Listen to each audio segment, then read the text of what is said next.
የተከበራችሁ ተመልካቾቻችን እንደምን ሰንብታችኋል? ይህ የኢቲቪ ወቅታዊ ፕሮግራም ነው። በዛሬ የኢቲቪ ወቅታዊ ፕሮግራማችን የምናቀርብላችሁ በተለያዩ የዓለም ክፍል ውስጥ የሚኖሩ ኢትዮጵያውያን እና ትውልደ ኢትዮጵያውያን የኮሮና ወረርሽኝን በመከላከል ረገድ በያሉበት ቦታ ምን እየሰሩ ነው፣ ከሌሎች ሀገራት ምን ተሞክሮ ያጋሩናል፣ እንዲሁም ደግሞ ኢትዮጵያውያንስ እዚህ ኢትዮጵያ ውስጥ ያለን ምን እንማራለን የሚሉትና መሰል ጉዳዮችን መነሻ አድርገን እንወያያለን።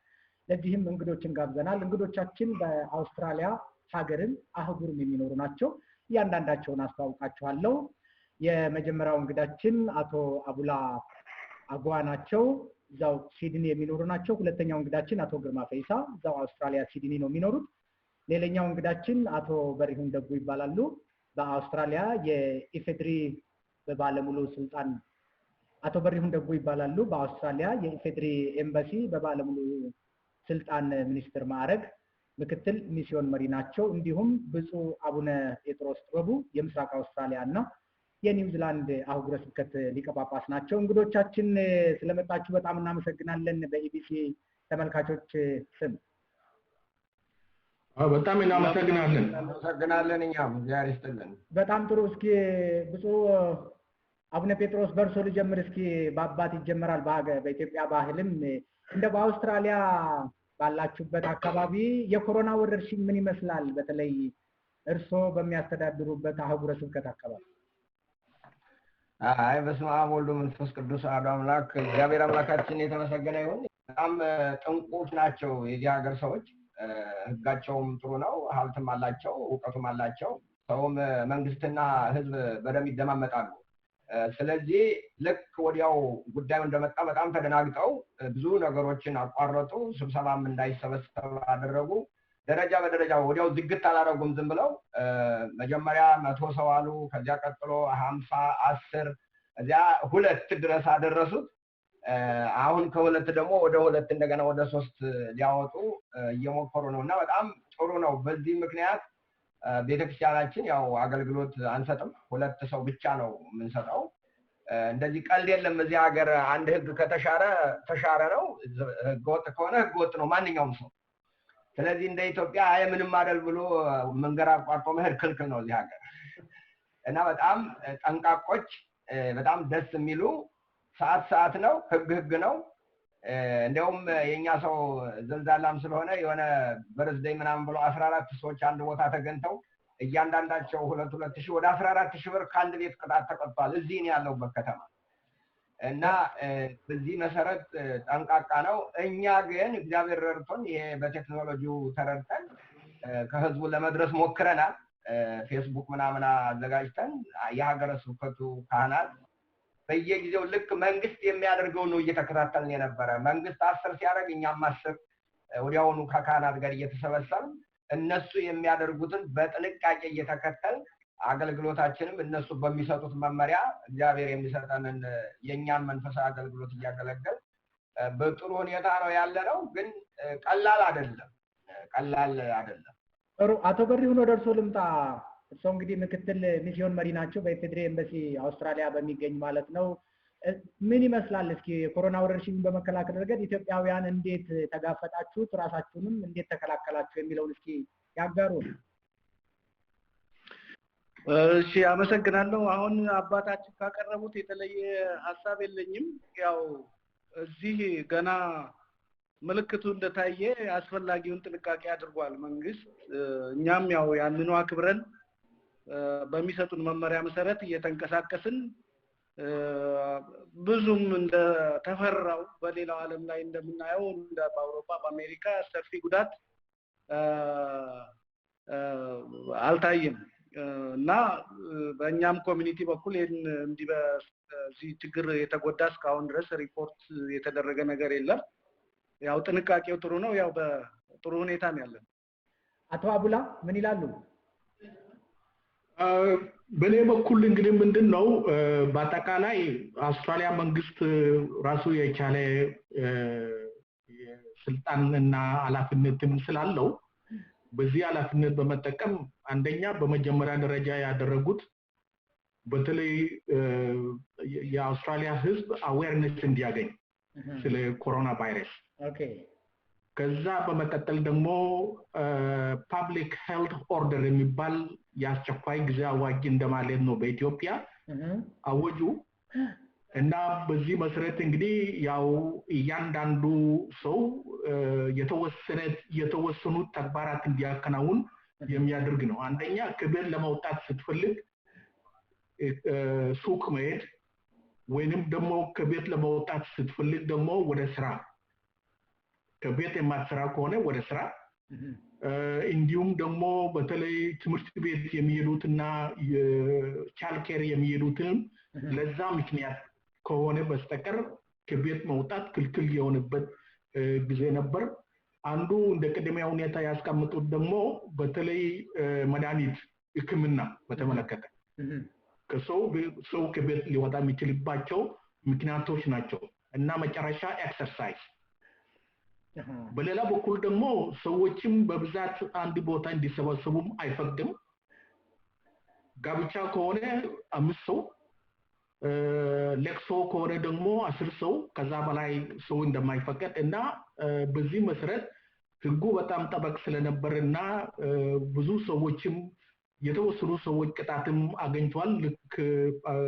ቀደም እንደተገለጸው እና በዚህ መሰረት የህዝቡ እንቅስቃሴ ለመቆጣጠር ተችሏል እና በዚህ ምክንያት ደግሞ በተለይ የኮሮና ቫይረስ በአውስትራሊያ ያስከትል የነበረው ችግር በቀጥታ ለመቀነስ ተችሏል ለዚህም ደግሞ አንዳንድ መረጃዎች ለማቅረብ ያክል በአሁኑ ሰዓት አውስትራሊያ ኮንፈርም የተደረጉ ኬዞች 6713 ሲሆን ከነዚህ መካከል 5558 ያገገሙ ናቸው እና ብታይ እንግዲህ ልዩነቱ በጣም ቅርብ ነው እና ህይወታቸው ያለፉት ወደ 53 ሰዎች ናቸው 83 ሰዎች ናቸው ነገር ግን ብዙ ጥንቃቄ ባይወሰድ ኑሮ ብዙ መንግስትና ህዝብ ተባብሮ መስራት ባይችሉ ኑሮ አደጋው ከዚህ በጣም የከፋ ነበር እና በአሁኑ ሰዓት ሁኔታዎች እየተስተካከሉና አንዳንድም የማላላት እርምጃዎችን ለመውሰድ ዝግጅት በሚደረግበት ወቅት ነው መንግስት የሚሰጠውን ትዕዛዝ ህዝብ በትክክል አፕላይ ያደርጋል ኦፍ ኮርስ አንዳንዴ አልፎ ህግ የሚጥሱ አሉ ያንኛ በጣት የሚቆጠሩ አይደሉም በጣት የሚቆጠሩ ናቸው እነኛንም ደግሞ ፖሊስ በስርዓቱ መሰረት ልክ አስገብቷቸዋል ማለት ይቻላል ምክንያቱም ቅጣቱ ከ1500 እስከ $2000 እስከ 12 ወር እስራት ድረስ ይደርሳል የወጣው ህግ ስለዚህ የመንግስትና የህዝብ ትብብር ነው ሪሊ ይሄንን ትልቅ ወረርሽኝ በቁጥጥር ስር ለማዋል የተቻለው የመጀመሪያው ፖይንቱ እሱ ነው እሺ ሌላ የሚያክሉት ሐሳብ ካለ ወደ ሌላ ከመሄድ በፊት አቶ ግርማ ሌላ ማክለው ቀደም ከአልኩት ላይ የሚጨምረው ምንድነው ያገሪቷ ሀብታም መሆን በቴክኖሎጂ በሀብት በእውቀት የበለጸገች ሀገር በመሆኗና አገሪቷ ወይ ማህጉሯ የተከበበችው በውሃ መሆኑም ትልቅ እርዳታ አድርጓል ምክንያቱም በረራም ሲቋረጥ በእግር ወይም በመኪና የሚመጣ ሰው ስለሌለ የኢንፌክሽኑን ሬት ለመቀነስ ተችሏል ህዝቡስ እንዴት ነው የሚቀበለው የሚለውን እናያለን እስኪ ብፁዕ አቡነ ጴጥሮስ በተለይ እናንተ የቤተክርስቲያን አገልግሎት በቃናትም በአገልግሎትም በጣም ቀንሰናል ብላችኋልና ኢትዮጵያ ውስጥ ላለውስ ምን መልእክት ያስተላልፋል አሁን ኢትዮጵያ ውስጥ በርግጥ ቤተክርስቲያንም መስጊድም ሁሉም ተዘግቷል ቤተ እምነቶች ማለት ነው ምናልባት መጀመሪያ አካባቢ ላይ ምንድነው ቤተክርስቲያን መዘጋቱ ህዝብ መቅረቱ ብቻ በቂ አይደለም አሁን ኢትዮጵያ አንዳንድ ዜና የምናየው እዚህ ሀገር ምንድነው የሆነው ቀደም አንድ ወንድማችን እንደተናገሩት አሁን ለምሳሌ 10 ሰው ነው ከተባለ እኛ አሁን ቤተክርስቲያን አገልግሉ ተባል ግን የምናገለግለው የሥራ ቦታ ነው ቤተክርስቲያን ነው ያሉት እነሱ የሥራ ቦታ ላይ ምን ይገኛል አሉና ቆጥረው ሰጡን በዚህ ሀገር ስታንዳርድ ነው የሰሩት እነሱ አንድ ዋና ቄስ አንድ አንባቢ አንድ ቴክኒሻል እና አንድ ደግሞ ረዳት ብለው ወደ 6 ሰው አንድ ቤተክርስቲያን ፈቀዱ እሺ ስለዚህ ያንን ብቻ ነው እኛ የምናደርገው ከዚያውጭ አንድም መጨመር የለብንም ከውጭ ሰው አቁመን ይሄን ያህል ሰው ገብቷል ብለን እንለጥፋለን ሰዎች ቢገቡ ያንን ሰው ነው የሚያገኙት አንድ ሰው ተርፎ ካገኙት ይቀጡናል ቤተክርስቲያኑን 100 ሺህ ነው የሚቀጣው አንድ ቤተክርስቲያን ከዚህ ሀግ ወጥቶ እንትን ካለ 100 ሺህ ይቀጣል $100 ቤተክርስቲያኑም ሊዘጋ ይችላል ያምልኮ ቦታውም ሊዘጋ ይችላል እሺ ስለዚህ ህዝቡ ይሄንን እኛ ነገርን ለህዝቡ በፌስቡክ ባለን መገናኛ ይሄንን ለህዝቡ ነገርን ህዝቡን ሰማ በስነ ስርዓት ነው የሚሰማው ስለዚህ ተደማመጥን ማለት ነው አገልግሎቱን ግን በየቤታችሁ ሆናችሁ ተመልከቱአል በየቀኑ ይሄ ቅዱስ ሲኖዶስ ሱባኤ አውጇል የኢትዮጵያ ቅዱስ ሲኖዶስ ያንን ሱባኤኛ የትንሳኤ ዕለት እንኳን ቤተክርስቲያን ሄደን ምህላ አድርሰናል የትንሳኤ ዕለት ማታ እንኳን ሳይቀር ማለት ነው ሌሊት ቀድሰናል ማታ እንኳን ሳይቀር ስለዚህ ህዝቡ የአንድ እኛ የመንግስት ነገር መፈጸም አለብን ያዘዘውን የሀገሩን ህግ እንደገና የኛን ደግሞ ህዝቡ 100% ነው የተቀበለውና እሱ ኢትዮጵያ የማየው ነገር ይሄ አለመደማመጥ አለ አለመተማመን የሚባል ነገር አለ እዚህ ሀገር መንግስት የህዝብ ነው ህዝብ የመንግስት ነው የሚለው ነገር በትክክል ሰርተዋል ኢትዮጵያ ላይ ይሄንን የምናይ አይመስለኝም አሁን በያለ ድህነቱም ሊሆን ይችላል ሁሉም ሊሆን ይችላል ግን ከዚህ ከመደማመጥ አንፃር የምናየው ነገር ትንሽ ችግር አለበት ኢትዮጵያ ስለዚህ መደማመጥ በጣም ጥሩ ነው ለምንድነው ይሄ ሰው ስለሚሞት ነው እኛ ባንሞት እንኳን በእኛ አማካይነት ወደ ሌላ ሊተላለፍ ስለሚችል በሽታው ምናልባት የሚያስተላልፈው ላይ ገለው ይችላል ግን የተላለፈበት ሊሞት ይችላል ተብሎ ስለሚታመን ለራስ ብቻ ሳይሆን ለሌሎችም ጠንቅ እንዳንሆን በጣም ጥንቃቄ እናደርጋለን በተለይኛ ካህናት ማለት ነው ይሄንን ነው እንትን ለማለት አቶ በሪውን የኢትዮጵያ ኮሚኒቲ ዛውጭ ያለው የምትሰሯቸው ስራዎች ምን መስላል በተለይ ለሀገር ውስጥ የምታጋሩት በጎ ተመክሮ አውስትራሊያ ጋር ቅጣቱ እስከ 12 ወርም እስከ $2000 አለ ቤተ እምነት ጋር ሆነ ደግሞ እስከ $100,000 ያስቀጣል ነው የተባለውና እንደዚህ አይነት በጎ ነገሮች በተለይ ከቅጣቱ በላይ ህብረተሰቡ መማሩና ህግን ማክበሩ ያመጣው ፋይዳ ካለ እስኪ ይቀጥሉ አቶ በሪው ቀደም ሲል አባታችንም እንዲሁም ወንድሞቼም ከተናገሩት በተጨማሪ በተለይ በውጤት እንዲያመጡ የረዳቸው ብዬ ማስበው ይሄን መንግስት ሲስተማቸው በጣም የተደራጀ ነው አንዲት ነገር ከላይ እስከ ታች ነው የምትወርደው ባንዴ ለዲፕሎማቲክ ኮሚኒቲው ለምሳሌ የሚያስፈልጉ አገልግሎቶች ሳይስተጓጎሉ ዴይ ቱ ዴይ በሚዲያ የሚሰጥ ገለጻ አለ ከዛ ውጪ ደግሞ በእያንዳንዱ ሚስዮን በኢሜል አድራሻው እንዴት ከዚህ ችግር ራስን መከላከል እንደሚቻል ዜጎችን እንዴት መከላከል እንደሚቻል ለዜጎች መተላለፍ የሚገባቸው መረጃዎች ምን እንደሆኑ ይነግሩናል ትራንስፖርት ችግር ከገጠመን እንዴት እንደምንፈታው ይነግሩናል ከዚህ አንፃር ሲታይ እንግዲህ ያው ብዙ ነገር በየአካባቢው በስርዓት አሁን አባቴ እንደገለጹት ተገጂ ነው ሁሉም ይሄንን ስርዓት አክብሮ ይሄዳል ለዚህም ይመስለኛልና የተፈራውን ያህል ችግር ሳይደርስ አሁን ወደ የመቀነስ አንደኛ ተቆጣጥረውታል በየጊዜው ኢንፌክትድ የሚሆነው ሁለተኛ የመቀነስ አዝማሚያ አለ እንደታየውም ደግሞ የዳኑ ወይም ያገገሙ ሰዎች በጣም ብዙ ናቸው እንግዲህ ኦልሞስት የመቆጣጠር ያህል ነው እንግዲህ ሌላ ችግር ካልመጣ በስተቀር ምንድነው ኢትዮጵያውያን ከዚህ ሊማሩ የሚችሉት እንግዲህ ከኢትዮጵያውያን ከዚህ ተግባር ወይንም ደግሞ ከአውስትራሊያ ብዙ የሚማሩት ነገሮች አሉ እሺ አንደኛ የአውስትራሊያ ህዝብ የህግ ተገዢ ነው ይህ ሲባል ደግሞ ከላይ ወደ ታች የሚወርደው ትዕዛዝና ደንቦች ተፈጻሚነት ያገኛል የጤና ባለሙያዎችን ምክር የመስማት እንደገና ደግሞ የመንግስት ባለስልጣኖችን ትዕዛዝ የመስማት ነገር በጣም በዚህ ሀገር ጎልቶ ይታያል እና ይሄ ሁለተኛ ነገር ሲሆን በሶስተኛ ደረጃ ከአውስትራሊያ የምንማረው አንደኛ ያለው ሲስተም ራሱ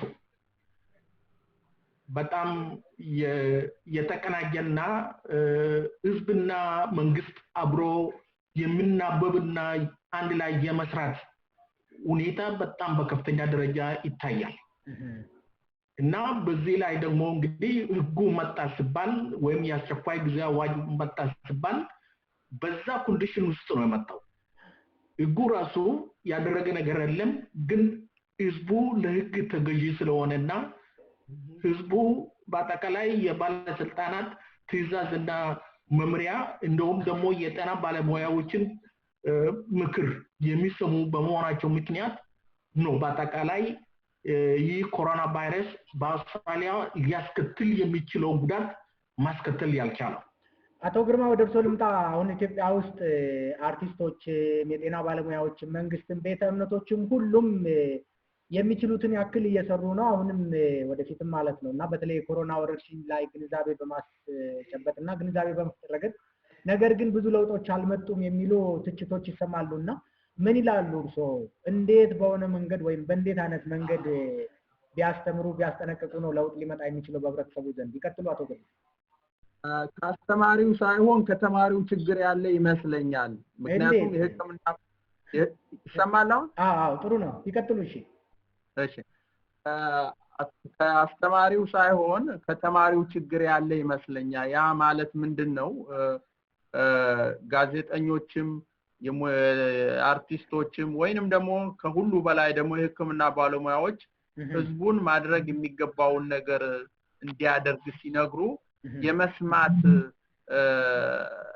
ማነስ ያለ ይመስለኛል። ከዚህ በለጠ ማድረግ የሚችሉት ነገር ያለ እንግዲህ ካለ እዛ ያላችሁ ታውቃላችሁ። እንደኔ ከማየውና ከምሰማው ግን ሰው በጥሞና የህክምና ባለሙያዎች የሚሉትን መስማት መቻል አለበት። እርግጥ አንዳንዴ ማለት ቀላል ነው ከቤት አትውጡ ወይም ሶሻል ዲስታንስ እኛ እንደምንለው እዚህ ጠብቁ ለማለት ኢትዮጵያ ውስጥ በጣም ከባድ ይሆናል እና የኢኮኖሚው ጉዳይ የኢትዮጵያን ኢኮኖሚ በአንድ ቀን መቀየር አይቻልም፣ ግን የኢኮኖሚውም ትልቅ ተጽዕኖ ያደርጋል። ከቀን ወደ ቀን የሚኖሩ ሰዎችን እርዳታ የሚደረግበት መንገድ ቢፈልግ አንድ ሶሉሽን ይሆናል ብዬ ገምታለሁ። ሁለተኛው ሌላው ምንድነው? ከተማ ያሉ ሰዎች በሽታው በተለይ አሁን አዲስ አበባና በትላልቅ ከተሞች ስለሆነ የታየው ብዙ የኢትዮጵያ ህዝብ ደግሞ ገጠር ስለሚኖር ወደ ገጠር እንዳይሄዱ ማድረግ። ምክንያቱም ወደ ገጠሩ ከገባ ለማስወጣት ቀላል አይመስለኝም። ምክንያቱም የህክምና ፋሲሊቲው የኢንፎርሜሽን ፍሎ ስለሚቀል ህዝቡ አንደርስታንድ አድርጎ ከተማ ያለው ሰው ወደ ገጠር እንዳይጓዝ ማድረግ ወይም እንዳይገናኝ ማድረግ አንዱ መፍትሄ ይመስለኛል አሁን ከሚሰራው ስራ በላይ። ብፁዕ አቡነ ጴጥሮስ በተለይ የቤተ እምነቶች መዘጋት በሽታውን በመቀነስ ረገድ ያለው ፋይዳና ህብረተሰቡም ደግሞ አማኙ ቤቱ ሆኖ ፈጣሪውን እንዲለምን የማድረግ ስራ በእናንተ በኩል የሰራችሁት መንግስት ባስቀመጠው አቅጣጫ መሰረት ተሳክቶልናል ነው ያላችሁትና እዚህ ኢትዮጵያ ውስጥ ግን ወደ በኋላ አካባቢ ነው እርምጃ በመወሰዱ ነው ሰው ትንሽ ከቤተክርስቲያን የራቀው እንጂ እናንተ ጋር እንዴት ነበር? እዚህ ደግሞ ምን መሆን አለበት ይላሉ? እስኪ ከእናንተ ተሞክሮ። ከኛ እንደተባለው ህጉ እንደተጠበቀው ነው። እኛም ለህጉ ያለንን አመለካከት ለህዝቡ ማስረዳት ተደማመጥን ማለት ነው። ከሱ ላይ ግን ሁለት ነገር ነው ያለው። አንደኛው የእምነት የሚለውን ነገር ከመቅሰፍት ጋር አለማያያዝ ነገር አለ።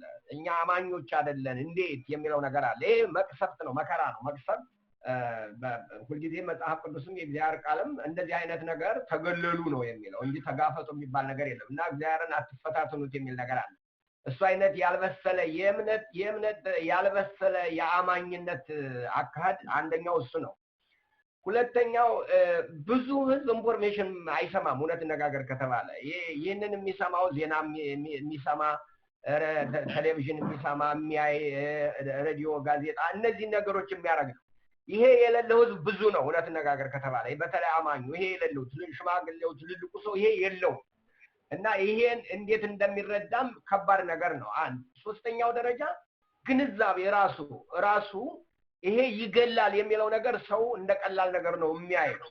ይሄ ይገላል የሚለውን ነገር ሰው የተገነዘበው አልመሰለኝም። ስለዚህ እነዚህ ነገሮች ከኛ ሀገር ጋር ሊሄዱ አልቻሉም። እዚህ ሀገር ግን ሞት በጣም ይፈራል እና ሰው ያንን ትሞታለህ ሲባል ትክክል እሞታለሁ ብሎ ቁጥር አይደለም የሚያየው፣ ሰው ነው የሚያየው።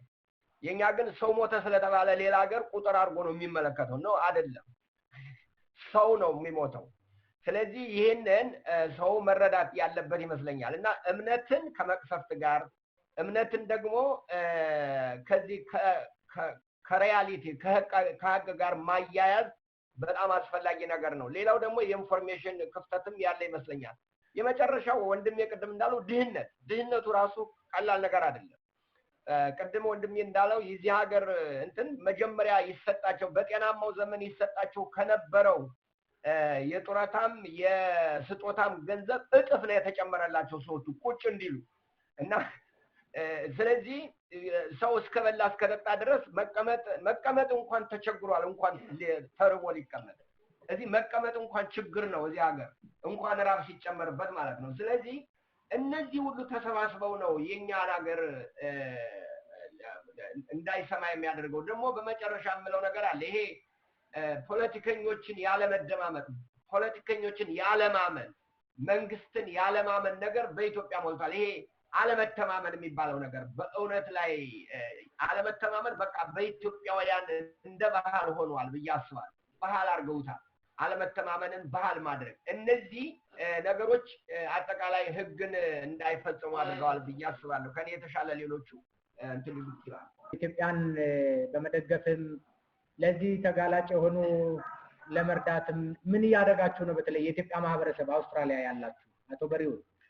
ልክ ይሄ ችግር እንደተከሰተ ሁሉም ሰው እዚህ ያለውን ሁኔታ ብቻ ሳይሆን አገሩን ነው አስቀድሞ ማሰብ የጀመረው እና ምን እናርግ የሚለው ነገር እኛ ከመናገራችን አስቀድሞ ራሳቸው ዲያስፖራው ራሱ ኢኒሼቲቭ ወስዶ እንዴት ነው የምናደርገው እንዴት ነው የምንደግፈው የሚል ጥያቄ ነበር ሲመጣ የነበረው ወደ ኤምባሲ እና ይሄ ትልቅ ነገር ነው። ለዚህም ነው እንግዲህ ያው ከዚህ በፊት ከነበረው ሁኔታ በተለየ መንገድ አብያተ ክርስቲያናትን እንደገና ዲያስፖራው በየራሱ አደረጃጀት ተነቃንቆ በዚህ ሀገር በጣም እንግዲህ የሌላ ጊዜውን ብዙ ኤክስፒሪየንስ የለኝም ግን የተገኘው ሪስፖንስ ጥሩ ነው። ኢንፋክት ካለው ችግር ስፋት አንፃር ወደፊትም መቀጠል ያለበት ነው እና በተደራጅተው በመካከላቸው ያለውንም ልዩነት ጭምር ትተው ያው በተለያየ ምክንያት ያው አንዳንድ አለማግባባቶች ይኖራሉ ይጠበቃል። ይሄ ሁሉ ምንም ሊያግደን አይገባም። አንድ ላይ ተገናኝተን ተመካክረን ህዝቡን አስተባብረን ለዚህ ህዝብ ልንደርስለት ይገባል። ኢትዮጵያ በአጠቃላይ ህብረተሰቡ አሁን በውጭው ዓለም ያለው እንኳን የተቸገረበት ሁኔታ ስላለ እኛ ጋር ችግሩ በጣም ይሰፋል።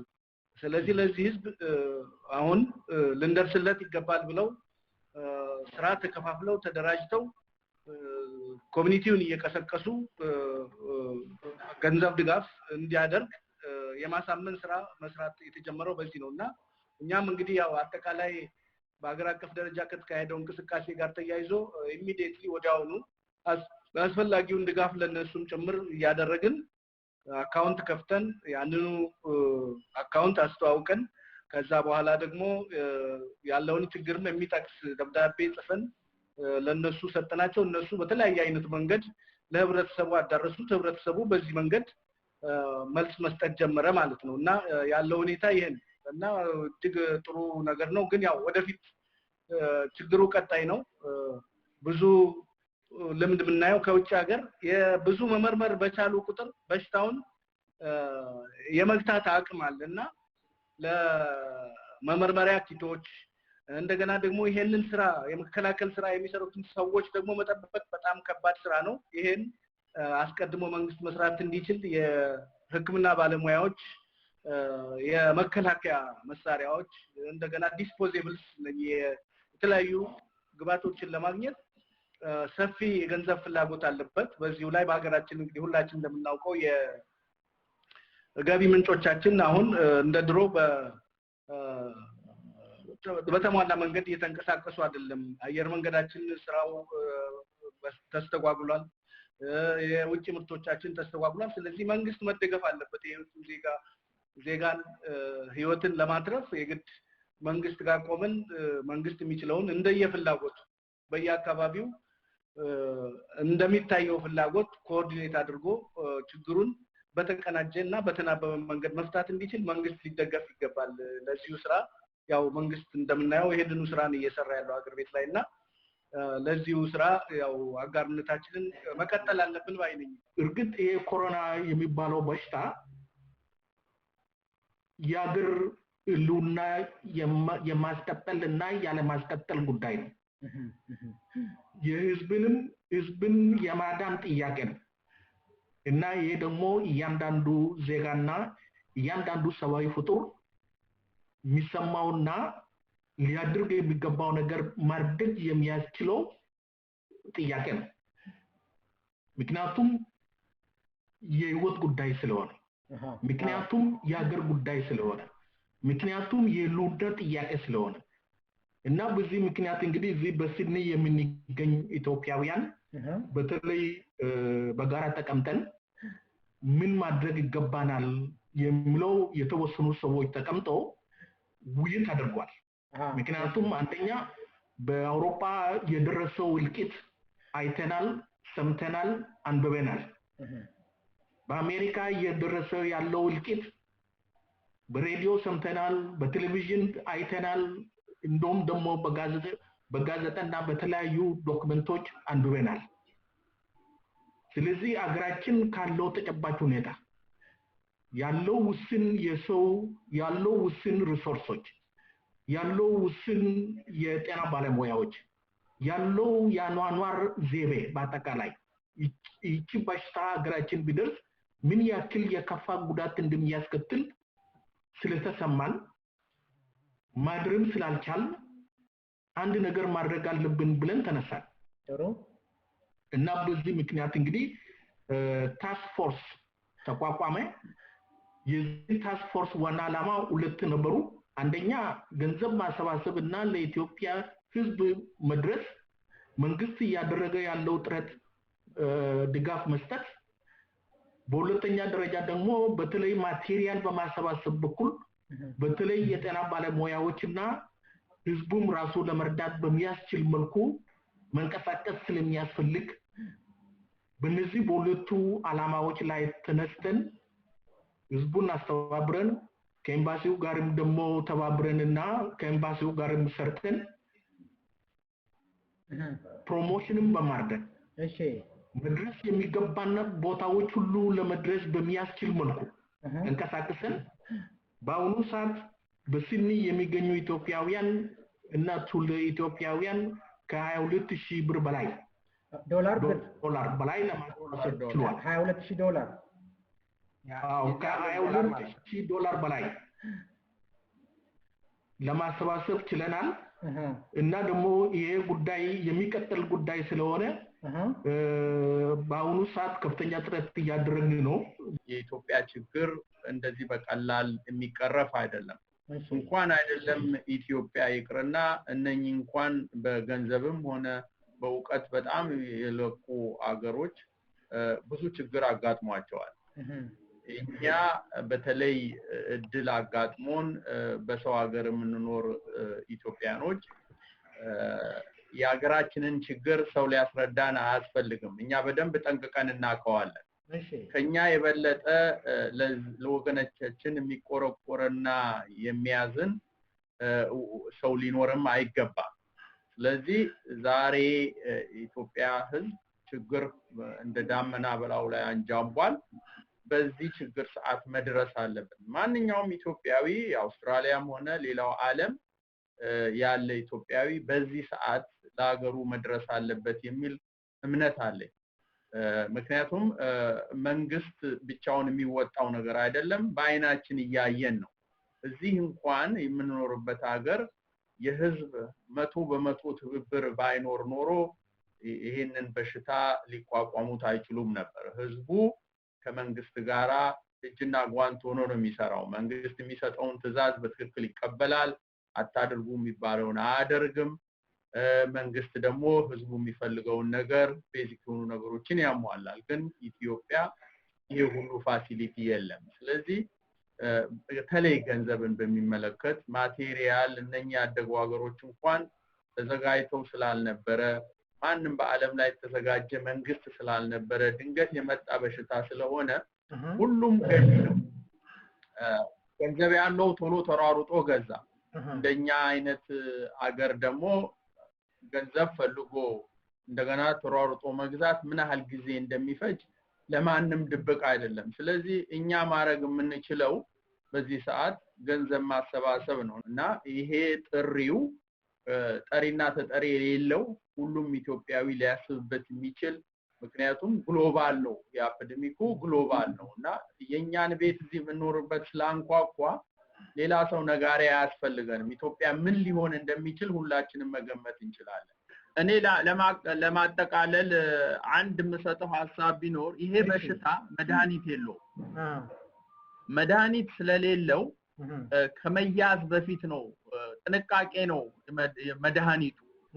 እያንዳንዱ ሰው ሊገነዘበው የሚገባ ታምሜ ድናለሁ የሚለው ነገር ከአእምሮ መውጣት አለበት። በሽታው መድኃኒት የለውም። ስለዚህ ከመያዙ በፊት ሰው ነው ጥንቃቄ ማድረግ ያለበት።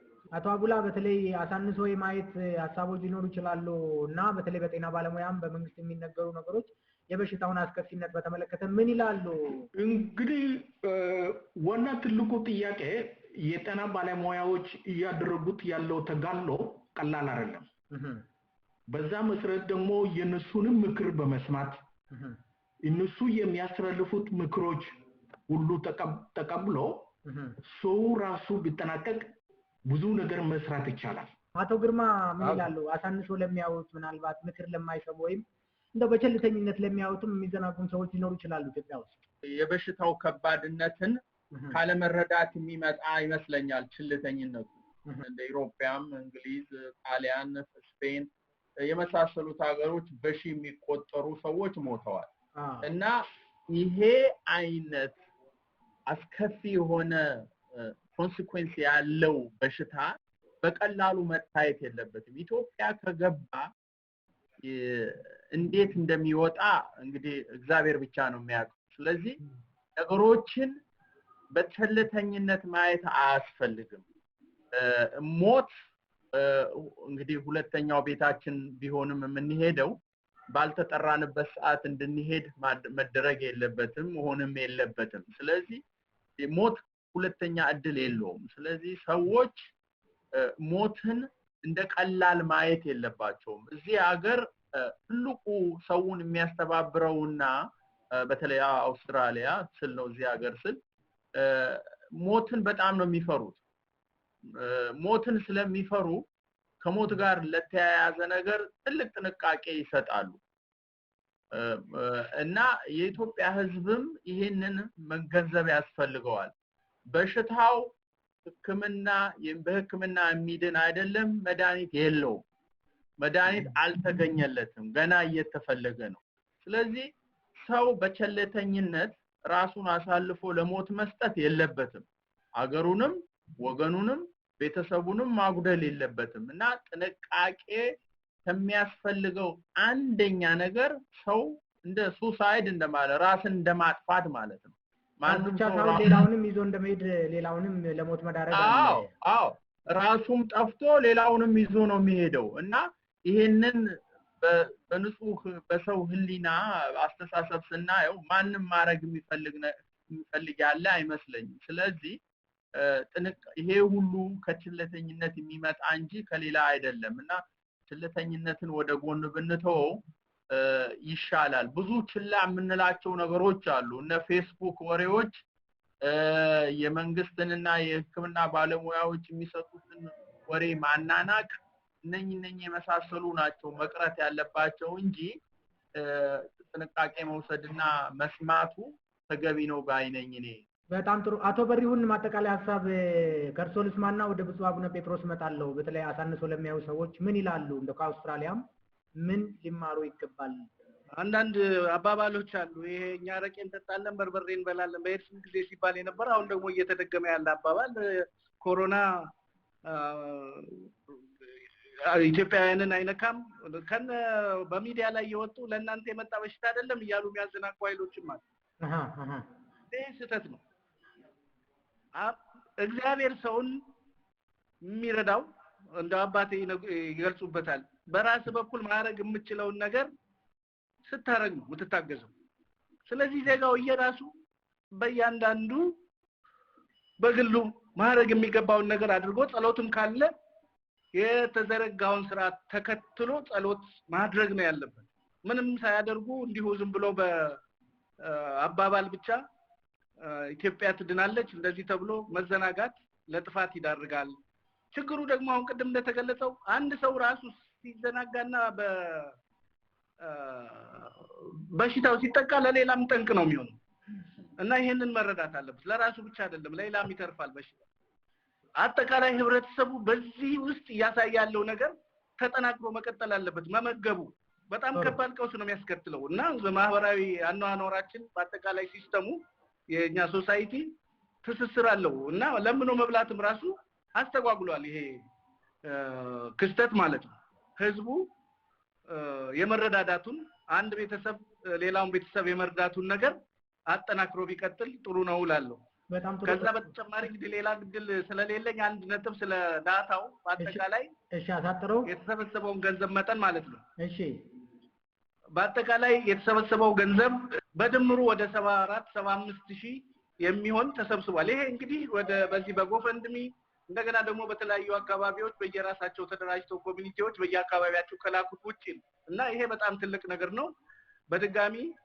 አመሰግናለሁ ህዝቡን በጣም ጥሩ መጨረሻ ስላልሆነ እንዲቀጥል አደራላለሁ በጣም ጥሩ ብፁዕነቶ በርሶ ጀምሬ በርሶ ላጠቃል ምን ይላሉ በተለይ ከቤተ እምነትም አንፃር የመጨረሻ ማጠቃለያ ሐሳብ እንደው አባታዊ ማሳሰቢያም ሊሆን ይችላልና ምን ይላል እንደው አጠራ አድርገው አዎ አይ እንግዲህ በመጀመሪያ በሶስት ልክፈለው ሁሉ ጊዜ 3 ቁጥር ተወዳለህ ይሉኛል ጓደኞቼ በሶስት አቅጣጫ ነው የመጀመሪያው እርዳታን በሚመለከት ልናገር ምንድነው ይሄ ነገር ሲመጣኛ አዚያ ምስራቅ አውስትራሊያ እና ኒውዚላንድ ሀገረ ስብከት አብይ ጾም ላይ ነው የመጣው ነገሩ እና የቁርሳቸውን ክርስቲያኖች ኦርቶዶክሳውያን የ55 ቀን ጾማቸዋል ከ55 ቀን ውስጥ ምናልባት አንድ 10 ቀኖች ይሁድና ቅዳሜ ስላለ እሱን ቁርሳቸውን ብሎ ነገር ግን የሌላውን የ35 ቀን የቁርሳቸውን ለዚህ ለተቸገሩት ስጡ ብለን አዋጅ አወጅን እና ባንክ አካውንት የእርዳታ አካውንት ከፈት ልክ አምባሳደሩ እንዳሉት እግዚአብሔር ይስጣው ሰው ዛሬ እንደደረሰኝ ኦልሞስት 36800 ምናምን የአውስትራሊያ ዶላር ብር አይደለም ዶላር ሲባል የአሜሪካ ዶላር አይደለም አዎ የአውስትራሊያ ዶላር ነው ይገባኛል ነው የተሰበሰበው እና ምንድነው ይሄ ያስተማረን ነገር ብዙ ነገር ሳናደርግ ማለት ነው ብዙ ነገር ሳናደርግ በተውነው ነገር ላይ ብቻ ሰው መርዳት እንችላለን ለምሳሌ ጾሚዎች ስለሆን በአመት ያሉትን የጾም ቁርሶች ብንሰበስባቸው በየአመቱ ሁለት ሆስፒታል ይሰራል አስቤዋለሁ ኦርቶዶክስን ብቻ ነው ያሁን ምለው አሁን ለምሳሌ በኦርቶዶክስ 60 ሚሊዮን አለ ይባላል ከ60 ሚሊዮኑ 25 ሚሊዮኑ እንኳን ጾሚ ቢሆን ማለት ነው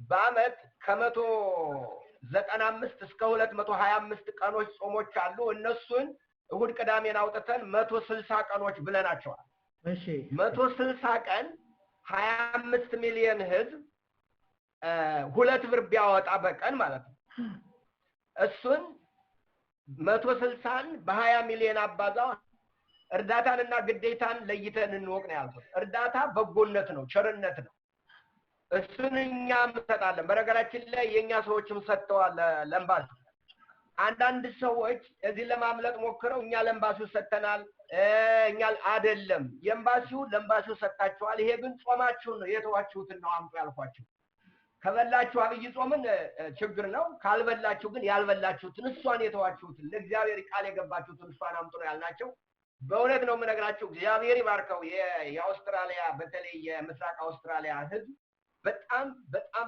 በከፍተኛ ደረጃ እስከ 500 እስከ 600 ብር የሰጡ ሰዎች አሉ የሁለት አመት ቁርሴን ይያው የቁርሳቸውን አስቀድመው ከመጾማቸው በፊት የሰጡ ሰዎች አሉና ይሄ አንደኛው ክርስቲያኑን የማሳስብበት በተለይ ኦርቶዶክስ ነው እኔ ኦርቶዶክስን ነው ማሳስበው ኦርቶዶክሳውያን ቁርሳቸውን ብቻ በሰጡ አሁን አዲስ አበባ ቤተክርስቲያን ሰው ስለቀረ ቤተክርስቲያን ሊዘጋ ነው የሚል ሰምቻለሁ አሁን የሆነ ዜናም ውስጥ አይቻለሁ እንዴት ነው ቁርሱን ሰው የጣለው? ብፁዕነቶ በጎ ነገርን ለመስራት እንግዲህ ክርስቲያን ብቻ አይደለም እስላሙም የተለያየ ቤተ እምነት ውስጥ ያለው ሰው በጾም ወቅት የጾሙን ለበጎ ነገር ማዋል በተው ነገር ላይ ትውልድን ማገዝ አገርን መገንባት ከሁሉም ይጠበቃልና መንፈሳዊ ግዴታም ስለሆነ ይቀጥሉ እስኪ። እሱ አንደኛው ነው። ሁለተኛው ህዝቡ ደግሞ አድርግ የተባለው የመጨረሻ ቀላል ነገር ነው። ይሄ በሽታ ሀብታምንም ድሃንም እኩል አድርጓል። ቢሊነሩ መድኃኒት ሊገዛ በገንዘቡ መድኃኒት አይገዛም። የኔ ቢጤ ድሃው የኔ ለምኗ ዳሪም አቀረብ ብሎ አይቆረቆርም። የሚያደርገው አንድ ነገር ብቻ ነው፣ እጁን መታጠብ፣ አካላዊ ርቀት ማድረግ፣ አለቀ። የድሃ በሽታ ነው ይሄ። ይህንን በልከኝነት መከራ ውስጥ መግባት ድንቁርና ነው። ይሄ ከድንቁርና ያለፈ ነገር አይደለም። ይሄ በልክ ውስጥ ገብተህ የምትሟገተው ነገር አይደለም። አትሟገትም። እዚህ ሀገር የሆኑ ሰዎች ተው ተብለው በርዝዴይ ነው ምናምን 8ቱ ነው አቀረበው። እዚህ ሀገር ነው 8ቱ በሙሉ ተያዙ። ከ8ቱ 2ቱ ሞቱ የሚባል ወሬ ሰምቻለሁ። አሜሪካን ሀገር እግዚአብሔር ይህን ነገር ይከላከላል ብሎ የሚፈክር ቄስ ታሞ ሞተ። እሱ ራሱ አይደለም እንደዚህ አይነት ነገር ፈከራ ነው፣ ስሜት ነው እንጂ እምነት አይደለም። ይሄ አይነት እምነትን ከስሜታዊነት መለየት አለብን። ስለዚህ አማኙን የምመክረው እኔ በወንድምነትም በአገልጋይነትም በቤተክርስቲያን አገልጋይነት ልበለው ዝም ብዬ በዚያነት የምመክረው ክርስቲያን እልከኛ አይደለም። በምድር ላይ ህግ የተሰራው ክርስቲያኖች አስቀድመው ሊያከብሩት ይገባል። ገንዘብ ከሆነ ክርስቲያኖስ ካልሞተ ድረስ ከቤቱ ነው ይስጥ። ለምንድን ነው እንደማ ይሰጣው? ለምንድን ነው በባንክ ያስገባያል እንደ ገንዘብ? ለኛ እኮ ሰጡን። ባንክ አካውንት ነው የከፈትንላቸው። ቤተክርስቲያን አልመጡም፣ ሰጡ። ምንም አላስቸገሩም። ስለዚህ ቤተክርስቲያን ለዚህ ተብሎ ቤተክርስቲያን ህዝቡን ወደ ሞት መሄድ የለበትም። ይህንን ያድርግ ነው። ይሄ አካላዊ መራራቅን ይጠብቅ ነው። ሶስተኛውና የመጨረሻው ያድምጥ። መደማመጥ የሚባል ነገር አለ። መደማመጥ የሚባል ነገር አለ እና ይህንን አሁን እንልከዋለን። መደማመጥ የሚባለው ነገር እንደው ቅድም ወንድሜ የጠቀሱት ይሄ ሐኪሞችን እናመስግን እናድንቅ የሚለው ልቤ በቃ እንባ እያፈሰስኩ ነው። የሐኪሞቹን ልመና በማስታወቂያ መልክ የምሰማው በጣም ልብ የሚሰብር ነው። እና ይህንን ስላደረገላችሁልን ሙያችን አከበራችሁን እያሉ ነው የሚናገሩት። ለምንድን ነው እነሱንስ የማንረዳቸው?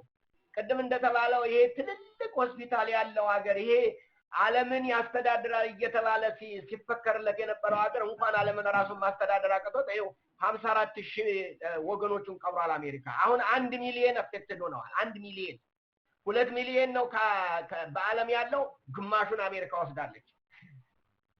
ይሄ ካለመጠንቀቅ በልከኝነት በንዝላልነት እናም ደግሞ ዝም ብሎ ከንዱ ጀብድ በሚደረግ ነገር ነውና የመጣው። ይህንን ሰው ቢጠነቀቅ ይሻላል ብለን እናስባለንና እኛንም እንደው በዚህ አጋጣሚ ምናልባት ይህን የሚሰሙ ካሉ እንደው ኦርቶዶክሳውያን ይህን የሚሰሙ ማንም እኔ እስላሞቹም ቢሆን ሲናገሩ ሰምቻለሁ። ረመዳን ነው በእነሱ ወር፣ ረመዳንን መልካም ነገር በማድረግ እናሳልፈው። ትልቅ በረከት ነው ይሄ። ይኸው 1 ወር ሙሉ ጾም ታውጇል በሃይማኖቶች ድርጅት። ለምን የአንዱን ወር ምሳችሁን አሰጡ? የአንድ ወር ምሳ በቃ ምሳን አቋርጦ ራትን መብላት፣ ሌላ እኮ ነገር የለውም። በጣም ጥሩ እናመሰግናለን።